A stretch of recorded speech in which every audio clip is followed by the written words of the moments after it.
नमस्कार, आप capital TV Bihar देख रहे हैं। मैं हूं आपके साथ समीक्षा तिवारी। 3 तलाक पर कानूनी रोक लगे 7 साल से अधिक समय बीत चुका है। सुप्रीम कोर्ट के ऐतिहासिक फैसले और उसके बाद के केंद्र सरकार द्वारा बनाए गए कानून के बावजूद देश के अलग अलग हिस्सों से आज भी 3 तलाक के मामले सामने आ रहे हैं। ताजा मामला बिहार के बेगूसराय जिले से जुड़ा है, जहां एक महिला ने अपने पति और ससुराल पक्ष पर दहेज प्रताड़ना, आर्थिक शोषण, जानलेवा हमला और मोबाइल मैसेज के जरिए 3 तलाक देने का गंभीर आरोप लगाया है। पीड़िता रुखसाना खातून अब अपने छोटे छोटे बच्चों के साथ न्याय के लिए दर दर भटकने को मजबूर है।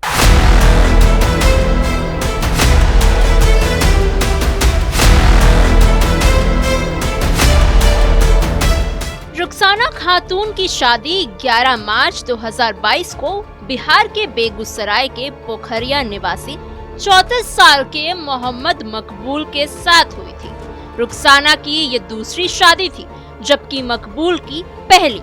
रुखसाना ने बताया कि उसकी पहली शादी से एक बेटी है, जिसे साथ रखने की बात मकबूल ने निकाह से पहले ही मान ली थी। निकाह के समय 51,000 रुपए मेहर की रकम तय की गई थी और 2 भर सोना भी दिया गया था। शादी के शुरुआती कुछ दिन सामान्य और सुखद रहे, लेकिन रुखसाना के मुताबिक करीब 3 महीने बाद ही हालात बदलने लग गए और ससुराल पक्ष का असली चेहरा सामने आने लग गया। रुखसाना का आरोप है कि उसके पति मकबूल के साथ साथ ससुर मोहम्मद अकबर, सास असरून खातून, जेठ रब्बान और दूसरे रिश्तेदारों ने दहेज में 5 लाख रुपए की मांग शुरू कर दी। जब उसने और उसके परिवार ने इतनी बड़ी रकम देने में असमर्थता जताई तो उसे मानसिक और शारीरिक रूप से प्रताड़ित किया जाने लगा। रुखसाना का कहना है कि लगातार दबाव और उत्पीड़न के बाद एक दिन उसे घर से निकाल दिया गया। हालांकि समाज और परिवार के हस्तक्षेप के बाद मकबूल ने उसे दोबारा साथ रखने की बात कही और करीब 6 महीने बाद उसे दिल्ली ले गया।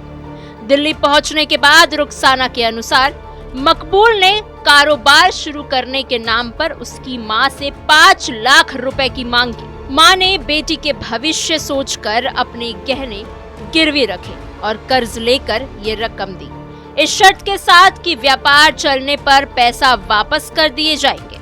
रुखसाना ने ये भी आरोप लगाया कि उसने अपनी बेटी के नाम पर बैंक में 1,40,000 रुपए की फिक्स्ड डिपॉजिट कराई थी, जिसे मकबूल ने तुड़वा कर अपने पास रख लिया।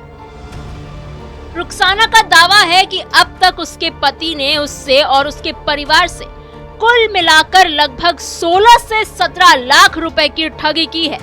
मामला यही नहीं थमा। रुखसाना का आरोप है कि जुलाई 2022 में जब उसके घर वालों ने पैसे वापस मांगने शुरू किए तो मकबूल ने अपने भाई को उकसाकर उसके मायके पर हमला करवा दिया। इस हमले में उस पर जानलेवा वार किया गया। वो गंभीर रूप से घायल हो गई और जब उसका भाई बचाने आया तो उसे भी बुरी तरह पीटा गया।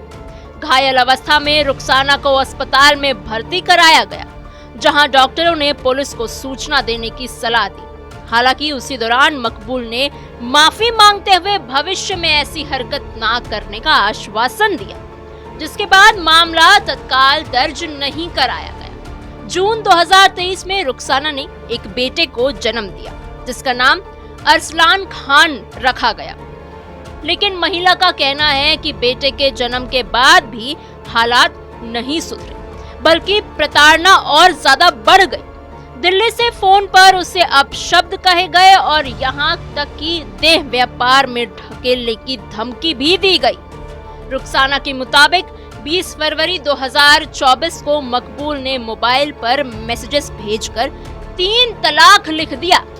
जब उसने संपर्क करने की कोशिश की तो पति ने एक और चौंकाने वाली शर्त रख दी। उसने कहा कि अगर वो दोबारा साथ रहना चाहती है तो उसे अपने ससुर या जेठ के साथ हलाला करना होगा, तभी वो उसे रखने पर विचार करेगा। रुखसाना का दावा है कि 17 मार्च 2024 को मकबूल ने उसे मैसेज कर बताया कि उसने दूसरा निकाह कर लिया है।